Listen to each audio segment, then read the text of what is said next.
Trump erroneously casts doubt on Kamala Harris's racial identity. At an abruptly antagonistic appearance before the National Association of Black Journalists in Chicago, Donald Trump erroneously questioned Kamala Harris's race. According to the Republican ex-president, Harris had previously focused solely on promoting her Indian ethnicity, despite being the first Black woman and Asian American to hold the position of vice president. "It wasn't until she unexpectedly turned Black a few years ago that I learned she was Black. Now she prefers to be identified that way. So, I'm confused. Is she of African descent or what?" During his speech at the annual conference, Trump made the comment. When Harris was an undergrad, she joined the historically Black sorority Alpha Kappa Alpha at Howard University, which is among the most illustrious HBCUs in the country. Harris was an active member of the Congressional Black Caucus while serving as a senator in the United States.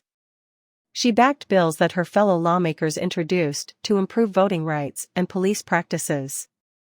There has been a pattern of racial attacks by Trump on his critics and opponents. The myth that the country's first Black president, Barack Obama, was not born in the U.S., propelled him to stardom in Republican politics. He once called Nikki Haley, the daughter of Indian immigrants and a former United Nations ambassador, Nimbra, during this year's Republican race. As soon as Trump stepped onto the stage at the organization's annual gathering, tensions flared. The former president engaged in a heated exchange with ABC News interviewer Rachel Scott, accusing her of delivering a very rude introduction by asking him a direct question about his history of criticizing Black people and Black journalists. "Even though I came here with good intentions, I find it shameful."